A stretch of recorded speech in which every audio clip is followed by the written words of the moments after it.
Muy buenas tardes con todos los presentes. Tengan un cordial saludo de parte de la Oficina de Telesalud del Hospital Regional del Cusco. En esta oportunidad tendremos una telecapacitación a cargo de la doctora Judith Coa Cuno, patóloga clínica de nuestro hospital, con el tema Avances tecnológicos en inmunohematología. Los dejo en la palabra de la doctora, no sin antes aclararles que si tienen una duda, consulta o pregunta, la hagan eh, mediante el chat. Gracias. Doctora, puede comenzar.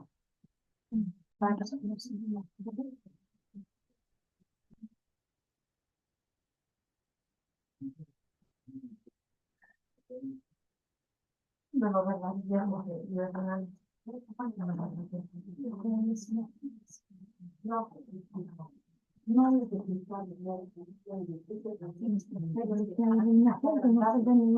Ah, sí, el video.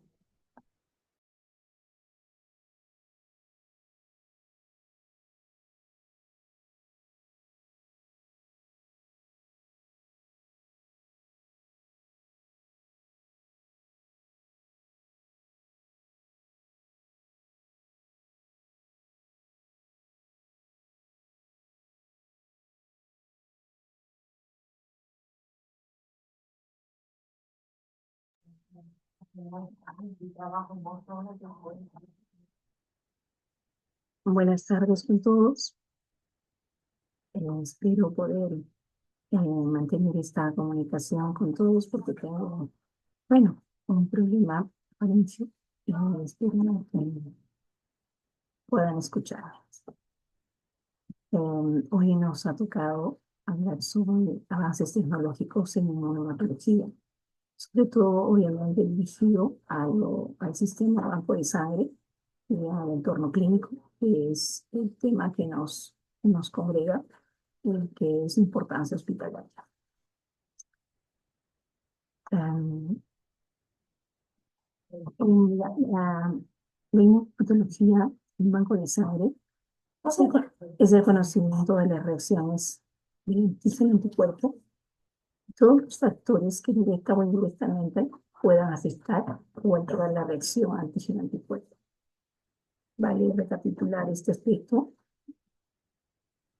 que el sistema de una sangre segura o un proceso de de lo que nos conlleva la medicina transfusional, un hemocomponente va a tener o podría tener calidad y seguridad si es que ha, ha podido cumplir todos los procesos y procedimientos normados, estandarizados para bancos de sangre. Y obviamente la parte de medicina transfusional está basado para bancos de sangre en la inmunohematología. En la inmunohematología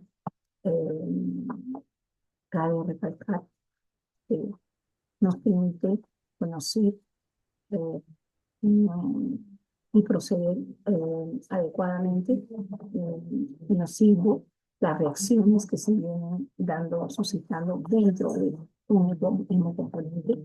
Llámese, por ejemplo, un paquete globular, ¿no? Necesitamos saber qué es lo que está pasando cuando este paquete globular es transfundido de un donante, obviamente, previo procesos a un receptor, se están llevando a cabo muchas reacciones antígeno-anticuerpo.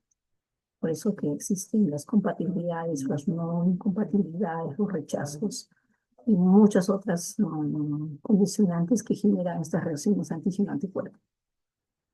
Por ello que decimos que la inmunohematología en banco de sangre es el conocimiento de las reacciones antígeno-anticuerpo y de todos los factores que directa o indirectamente puedan afectar o alterar esta reacción. Eh, por esto hemos recalcado que este acto en banco de sangre es primordial. En la parte clínica es la base para poder hablar de una transfusión sanguínea que no genere o que no perjudique al receptor. Cuando un sistema de reacción antígeno-anticuerpo es manejado de la forma más idónea o adecuada o lo más cercano a lo adecuado, a lo correcto, es que podemos tener una transfusión segura. Es lo que hoy nos convoca para poder tocar este tema, la parte de esta ciencia que va a permitir no perjudicar, sino más bien generar un acto terapéutico en una transfusión. Así podemos ver que la evolución de los aportes de la inmunohematología sí es con el descubrimiento del sistema B1, ¿no? Se demuestra que el paciente produce anticuerpos contra antígenos eritrocitarios. Asimismo, el receptor produce anticuerpos contra antígenos sanguíneos. O sea, este sistema tan elemental hoy en día nos ha permitido entender cómo cómo serán los reconocimientos antígeno-anticuerpo y los rechazos entre ellos. Es la caracterización, la calificación, la cualificación, incluso la cuantificación de los enlaces que permitan generar o caracterizar condiciones de cada elemento celular en un procedimiento o un proceso exclusivamente para determinado producto que se quiera generar. Entonces, podemos ver que este sistema de, bueno, ha permitido, ha abierto una opción que puede caracterizar a las membranas, tanto externas de los eritrocitos, para saber qué condiciones tienen y finalmente a qué familia pertenecen, qué clase y qué características les van a permitir interactuar con otras células con las que van a tener que hacer contacto.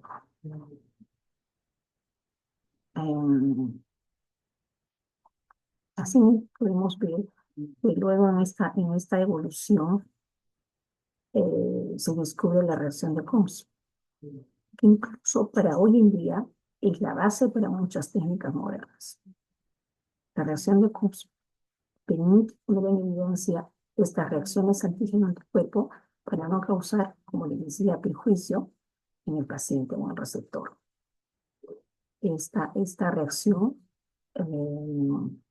hoy en día se utiliza en muchos campos, en muchos campos de la medicina, los cuales van a poder incluso diagnosticar condiciones clínicas para poder estratificarlas o manejar el mejor camino y darle la mejor opción para poder salvar reacciones antígeno-anticuerpo en diferente medida, en diferente magnitud, a nivel de diferentes sistemas. Así, bueno, es un tema técnico que podamos hablar de cómo se procesan este tipo de condiciones para poder manejar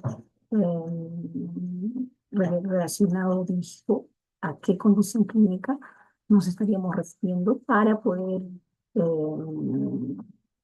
ser bien utilizada o los diferentes tipos de COPS, ¿no?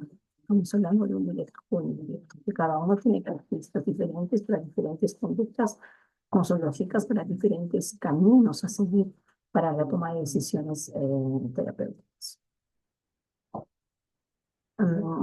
Obviamente se descubren los procedimientos para detectar anticuerpos que no producen aglutinación, ¿no? Entonces, en este tema se va dando una evolución, ¿no? Se van descubriendo este tipo de anticuerpos que son de orden clínico, los que lamentablemente no se, mediante un proceso de visualización física básica, no se pueden evidenciar, porque estos son anticuerpos que no van a aglutinar, porque no van a producir los enlaces que permitan aglutinar, valga la redundancia, a los eritrocitos, porque estos anticuerpos se comportan como antígenos, porque son anticuerpos incompletos. Los anticuerpos completos son los que obviamente van a generar una aglutinación, visible incluso en un proceso de aglutinación. Entonces, es así que se va descubriendo que existen eh, procesos antígeno-anticuerpo que no aglutinan y por tanto no podemos visualizarlos. Entonces, se empiezan a buscar opciones, procesos, técnicas diferentes que nos permitan evidenciar que se está generando los enlaces, pero no visiblemente. Entonces, por ello que se generan nuevos tipos de anticuerpos, nuevos ya tecnológicamente generados, para poder evidenciar bajo diferentes tipos de conducta, puede ser por electricidad, por color, puede ser por iluminación, ¿no? Son diferentes conductas, diferentes técnicas las que nos van a permitir o queremos entender y conocer si se está produciéndose estas condiciones de determinación, y en otros procesos sí se produce visiblemente cuando estamos ante anticuerpos completos, ¿no? No estamos ante anticuerpos irregulares a los que les podríamos llamar desde este momento. Se descubrieron, luego se descubrieron los paneles eritrocitarios de genotipos conocidos, los que igualmente van a permitir, conociendo los eritrocitos, van a permitir que estos puedan ser comparados, puedan ser sometidos en su cadena o en su condición, o sus paneles, van a ser sometidos porque son fenotipos, son glóbulos rojos o linfocitos conocidos, para que finalmente uno pueda generar su reconocimiento a nivel de contraste con otros, para identificar otras células o celularidades diversas. Igualmente se empiezan a dar luego las pruebas de adherencia en fase sólida, donde se produce una inmovilización del antígeno anticuerpo. Son diferentes procesos técnicos que en este momento no los vamos a explicar, porque ya es un tema netamente para banco de sangre, son netamente técnicos.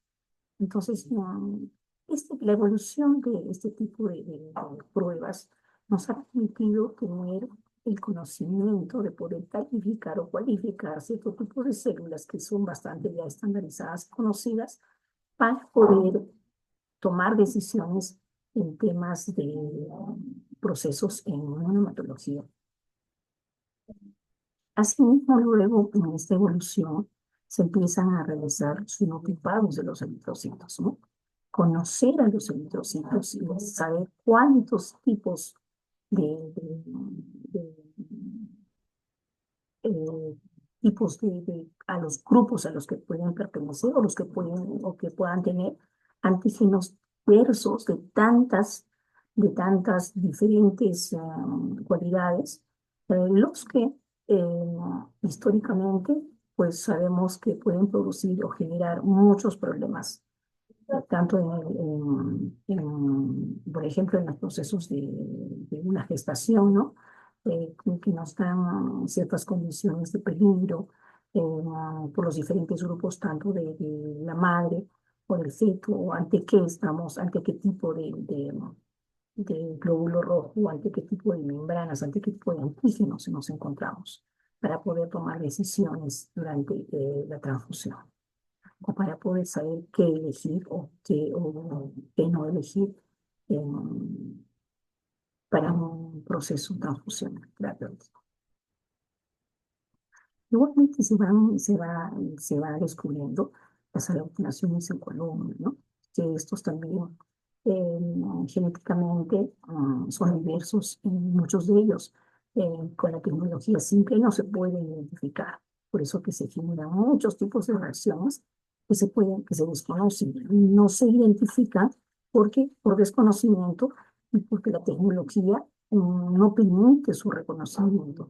Pues en este tema, tanto la genética como el sistema inmune se van consolidando para poder generar o mejorar las identificaciones adecuadas de ciertos elementos celulares relacionados a la transfusión. Luego, obviamente, un sistema bastante conocido es ¿no? Los famosos test de Lisa, ¿no? Los test de Lisa, que también existen en sus diferentes condiciones, en sus diferentes, en sus diferentes condiciones para ser estos utilizados en la medicina o en la transfusión. Son métodos que realmente van evolucionando, eh, por ejemplo, con la automatización de la detección de ciertas reacciones antígeno-anticuerpo, ¿no? Y bueno, solo por poner, no por entrar a propaganda, solo poner una imagen que nos puede evidenciar cómo las condiciones de automatización hoy en día permiten disminuir los errores humanos, permiten disminuir algunos aspectos que más adelante vamos a ver, que son muchos los que tenemos que tomar en cuenta para ser controlados, para poder hablar de una condición más adecuada en un proceso, para mitigar errores, para mitigar conductas humanas que muchas veces son las que no nos permiten evidenciar alteraciones dentro de un proceso de transfusión, o dentro, no solo del proceso de transfusión, sino dentro del contacto que de un hemocomponente X en el momento que hace contacto con el sistema de un receptor, ¿no?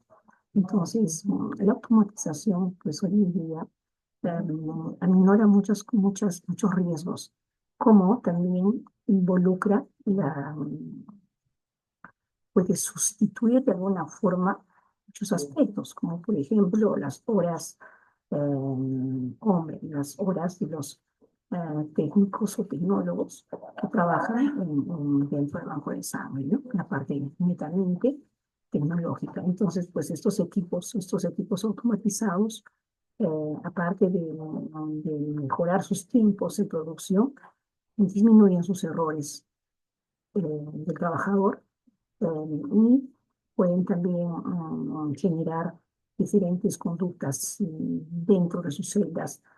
Pueden controlar temperaturas, pueden controlar tiempos de forma rigurosa, automatizada, pueden controlar sistemas de pH, pueden controlar flujos de aire, pueden controlar flujos de temperatura, ¿no? Cambios. Entonces, son muchos aspectos importantes que estos equipos automatizados, pues, pueden apoyar, ¿no?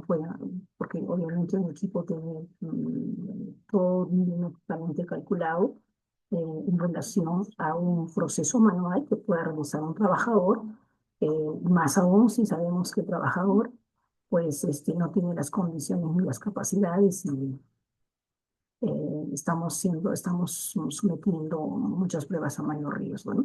Es por eso que en Banco de Sangre se habla siempre de la constante y permanente capacitación, actualización, equipamiento y conocimiento, sobre todo para hacer un seguimiento a, a los procesos que se han programado, que estos pues estén siendo controlados en la cadena del procedimiento del proceso. Bueno, tenemos igualmente también ahora la inmunofluorescencia que se acopla o se suma para mm, tener un mejor resultado más rápido o desde muchos otros puntos técnicos que pueda visualizar adecuadamente, contabilizar adecuadamente procedimientos esperados en una reacción celular, ¿no? En una reacción antígeno-anticuerpo, sobre todo, creo que es lo que nos convoca en una hematología. Simplemente surge la de radioensayo, ¿no? La quimiluminiscencia, que son elementos, que son técnicas o tecnologías que se suman a, a las nuevas formas de cómo proteger el producto terapéutico que queremos poner para los pacientes. O se generan nuevas tecnologías como son la inmovilización específica de antígenos eritrocitarios por anticuerpos monoclonales, ¿no? O sea, ya estamos utilizando acá tecnología molecular, ¿no? Se están involucrándose nuevas disciplinas para poder sumarse a un producto de mejor calidad o un producto más idóneo para una sangre segura. Y sobre todo, no solo una sangre segura, sino un no perjuicio para el receptor. Por el tema no solamente de sangre segura, muchas veces entendemos que es una sangre inocua, no solamente una sangre inocua por virus o gérmenes X, sino por que sus elementos inmunógenos no tengan que perjudicar a un paciente, ¿no? Entonces, otra técnica que la mayoría hay estructuras de membrana para los estudios antigénicos de diferentes grupos sanguíneos. ¿Qué pasa con este tipo de tecnología? Este tipo de tecnología puede generar estructuras internas de membrana para calificarlas como dañadas, alteradas en su función, alteradas en su genética, que realmente el elemento celular no esté cumpliendo con la función esperada, reconocida o caracterizada. Entonces, si es una célula dañada, obviamente se la está viendo como normal, se la está contando como normal, pero no cumple función, no cumple función, no está realizando la función que esperamos. Pero estamos hablando de un tema cualitativo, ¿no? Un tema que sí cumple función, ¿no? Pero cuantitativamente, eh, obviamente suma, pero ah, cualitativamente es inerte. Y no solamente inerte, sino que pudiera generar también como una partícula, como un fragmento, pudiera alterar condiciones en el orden de las reacciones antígenas de tu cuerpo. Bueno, posteriormente tenemos a la citometría de flujo, ¿no? La citometría de flujo es otra tecnología que se suma a, a, que se suma en la medicina transfusional. En esta evolución también tenemos como métodos nuevos y modernos la inmunofluorescencia sumada a la citometría de flujo. Entonces, hoy en día, técnicamente, esta evolución, estos avances, no solo tecnológicos es un tema más solo de equipo, sino lo que nos trae, lo que nos convoca es la evolución de las nuevas tecnologías que puedan permitir conjuncionarlas entre las diferentes disciplinas médicas, que puedan conjuncionarlas para mejorar la seguridad transfusional, para mejorar un diagnóstico transfusional, para mejorar y entender y generar un producto apto, realmente idóneo, realmente ideal, por el que debemos conocer y entender muchos aspectos.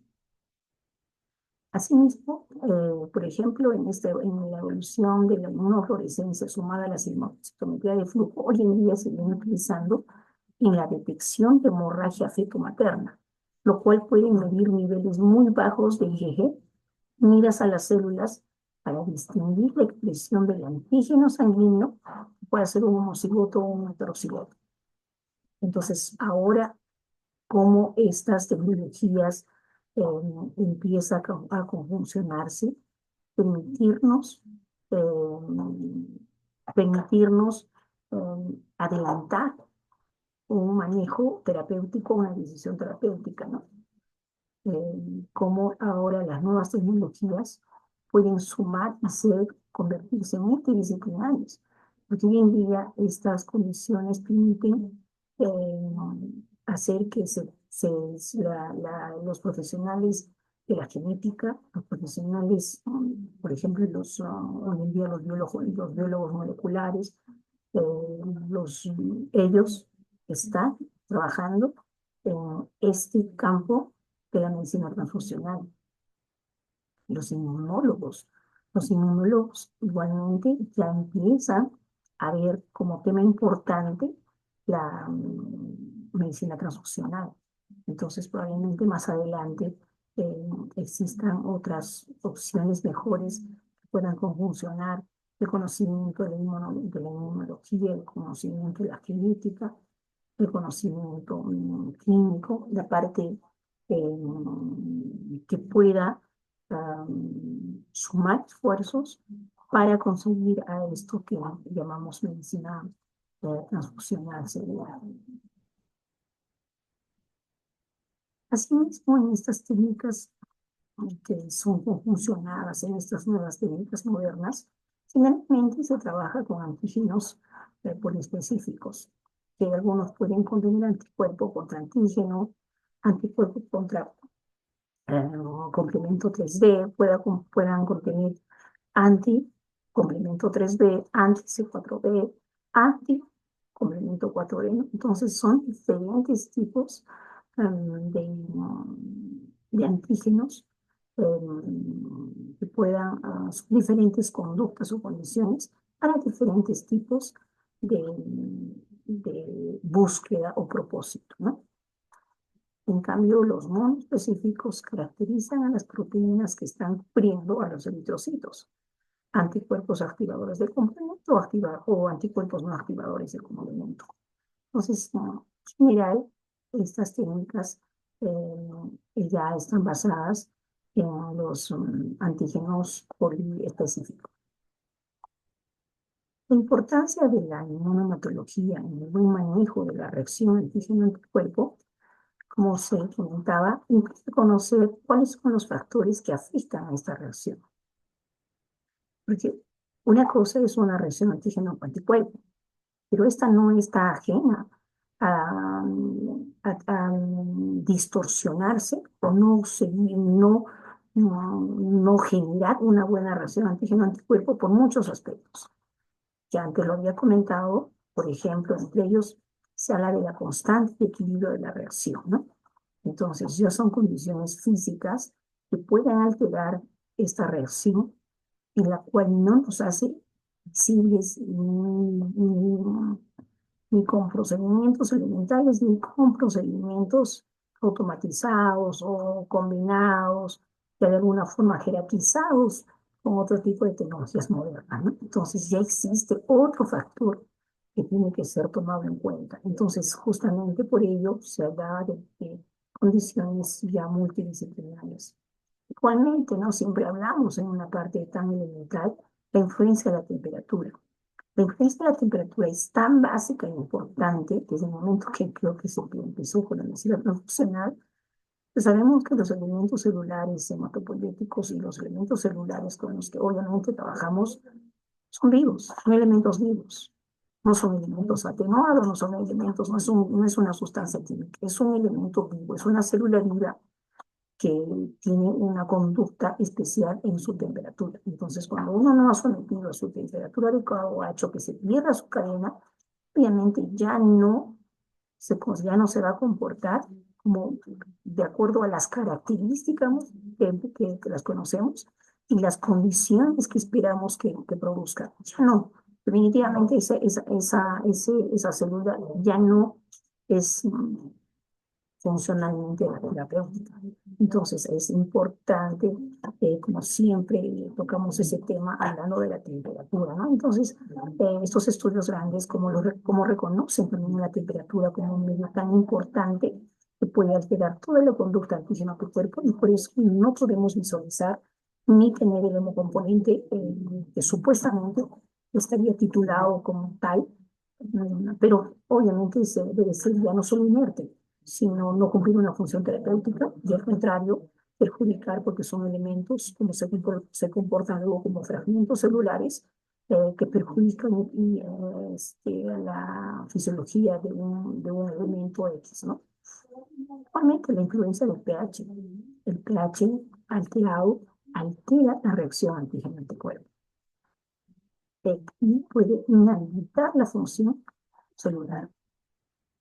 Igualmente los tiempos de incubación, los tiempos de proceso, los tiempos en el medio, ¿no? Hay diferentes tiempos que se deben de controlar, los cuales están estandarizados. Y cuando estos no se controlan adecuadamente, obviamente se está alterando todo el proceso. Y cuando no se conoce la parte química, no se conoce la parte fisiológica de un elemento, obviamente se está creyendo que solamente es un tema técnico, ¿no? Que es un tema solamente de proceso.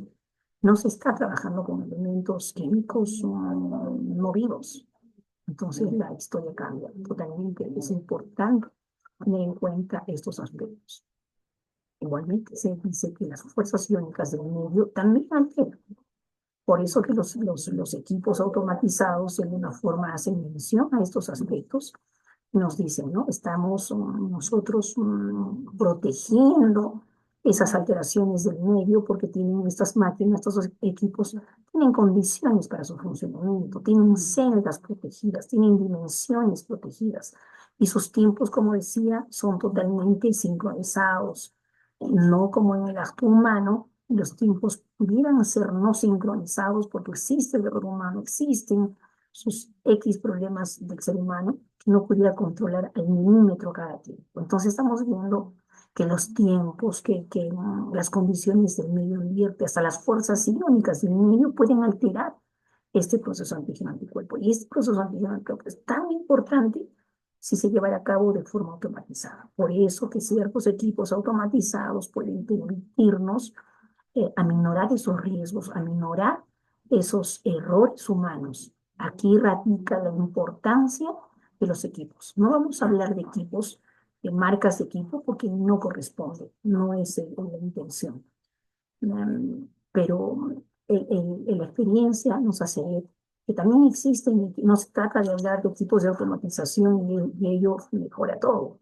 Ojo, que existen equipos automatizados pero que son de tan mala, pero tan mala calidad y tan mala condición que solamente pueden generarnos costos, pero no mejorar ningún proceso.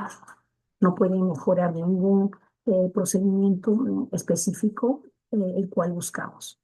Entonces también es importante tener en cuenta que no todo equipo automatizado es, es importante o es uno que nos apoye, nos ayude en este famoso cometido de sangre segura, ¿no? No es.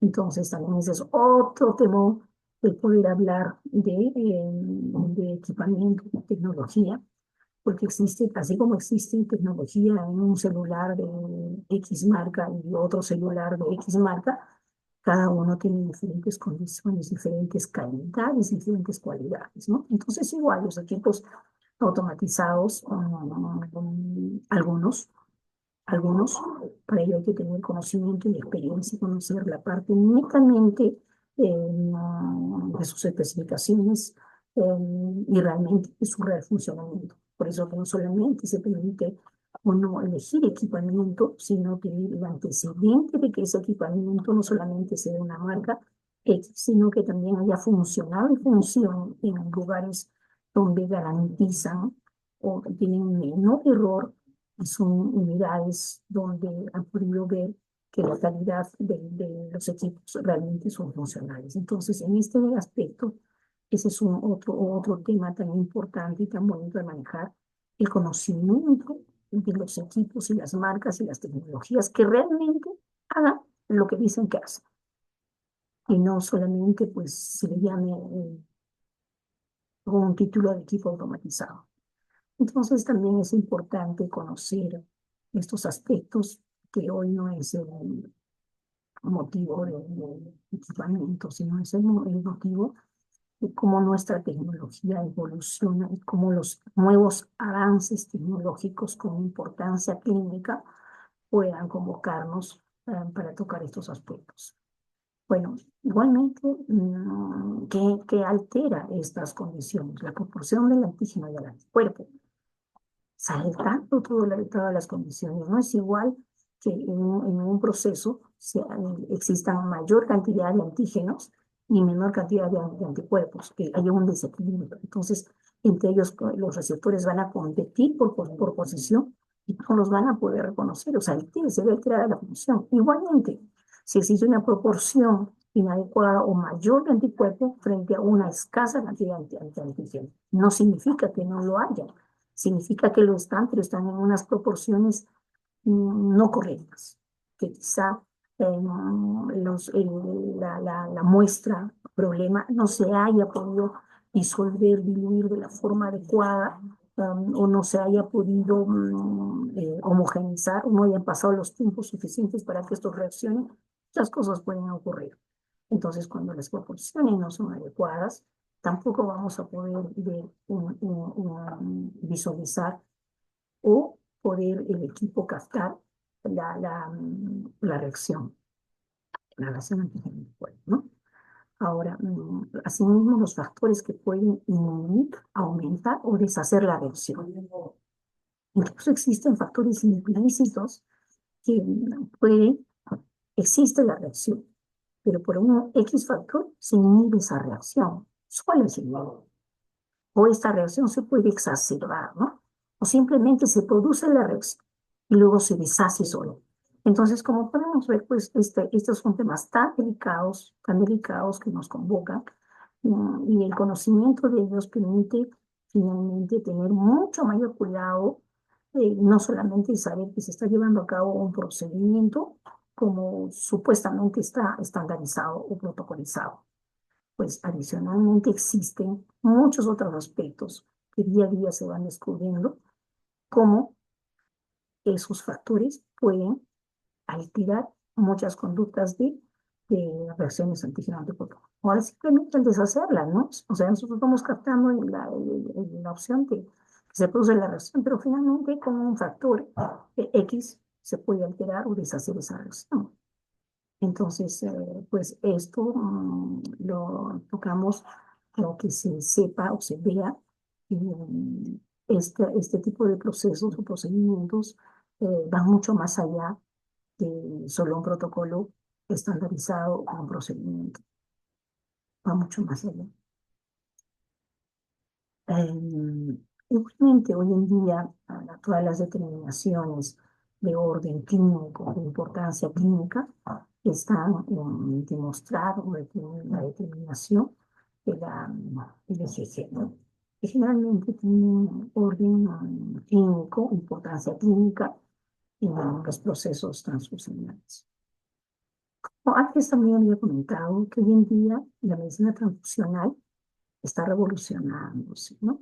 Por diversos tipos de disciplinas, entre ellos la genética, la biología molecular, la inmunología, ¿no?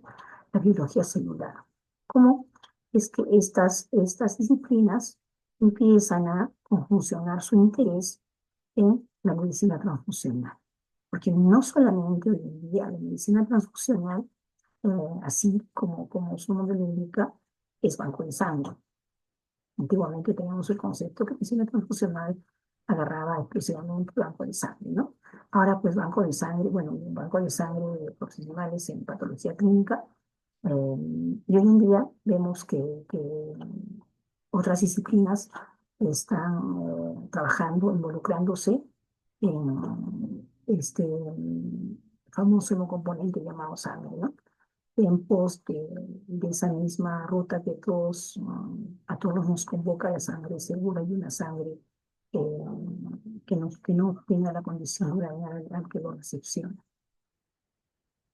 Ahora, el uso de los paneles de eritrocitos, eh, que tienen obviamente fenotipos conocidos, permite identificar la especialidad de los anticuerpos, la especificidad de los anticuerpos, lo cual va a permitir la búsqueda de la sangre compatible, ¿no? Perdón, esa por una pena, ¿no? El uso de la sangre. Asimismo, el trabajo en los bancos de sangre comprende una serie de procesos, desde una donación hasta la validación. Obviamente, siempre hablando de los fines terapéuticos y bajo una calidad y la seguridad que nos convoca, ¿no? Hoy en día se habla de otra evolución, tanto en la tecnología, en la importancia clínica. Lo que nos convoca es la importancia clínica de la evolución de las diferentes tecnologías que se suman. No nos convoca la, la, la parte técnica, es la parte física de los equipos. En respecto a la tecnología proteómica, hoy se empieza a trabajar con este tipo de tecnología. Es una herramienta valiosa en la medicina transfusional. ¿Por qué? Porque, como antes había comentado en algún aspecto, los elementos celulares, en su afán de mantener la temperatura, de manipularlos para cierto tipo de procesos, resolvimientos, controles de calidad, manipular sus condiciones de medio ambiente, manipular su asepsia, manipular mm, con el fin de mantenerlas, pudiera estar alterando las capas externas de las células. ¿Qué significa esto? El momento de lavar, guisar, irradiar, fragmentar, descomponer, al momento de realizar procedimientos implícitos en banco de sangre, lo que se realiza es la alteración de las capas celulares, de las capas de estos elementos celulares, del orden terapéutico a los que nosotros estamos haciendo referencia. Entonces, al estar dañadas, alteradas estas capas, realmente el elemento celular ya no cumple la función. Y puede estar cumpliendo otra función que finalmente ni siquiera está estudiada, porque ni siquiera la hemos identificado. Entonces, esa tecnología proteómica está permitiéndose evaluar las condiciones de las capas celulares para determinar su actividad, para determinar su estructura, para encontrar estructuras no funcionales, estructuras alteradas y estructuras sin función. Entonces, trabajamos a ciegas sin entender si estos elementos celulares son realmente lo que dicen ser, ¿no? Qué tipo de actividad o qué tipo de función van a cumplir dentro del cuerpo, ¿no? Dentro de una persona. Entonces, si sus capas están dañadas, pues nosotros seguimos contabilizándolos visualmente como un elemento. Incluso los equipos automatizados de muy buena calidad los siguen contabilizando como elemento, cuando esto realmente ya no sumarían como elemento, porque esta tecnología nos permitiría entender que existen zonas internas que ya no son funcionales. Ya no son funcionales. Entonces, si no son funcionales, no van a producir el efecto terapéutico al que supuestamente esperamos. Entonces, esto nos puede hacer ver increíblemente cómo podemos estar trabajando con elementos celulares que ya no están cumpliendo su función. Están vivos, por cierto, alguna función interna está alterada. Entonces, valga la redundancia, ya no sería funcional, ya no cumpliría el acto que esperemos que esta célula pueda cumplir, su acto terapéutico, ¿no?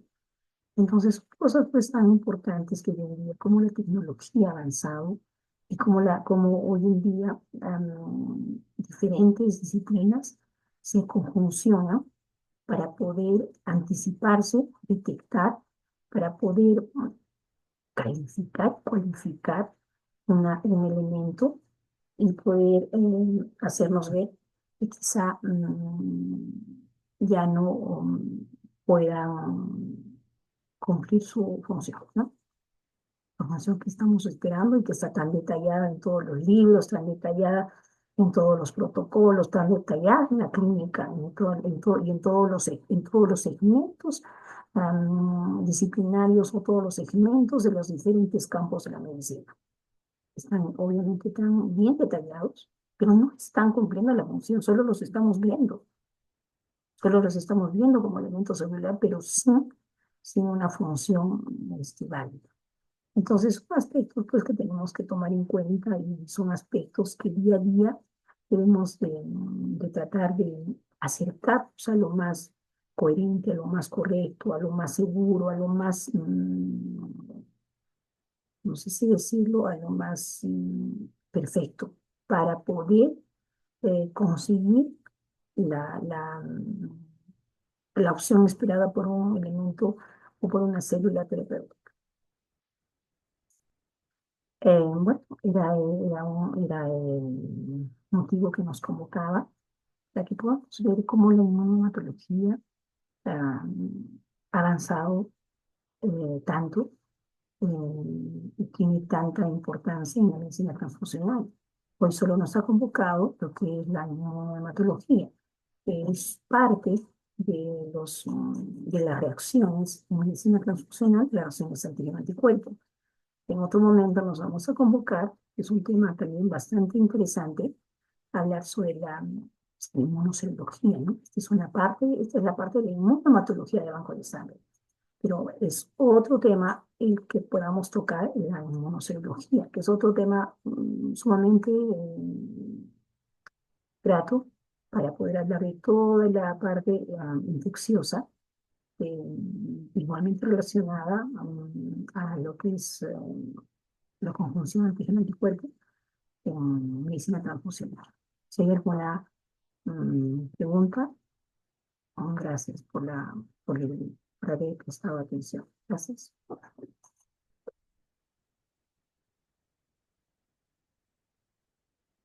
Agradecemos la excelente participación de la doctora Judith Cohen y también agradecemos a cada uno de ustedes.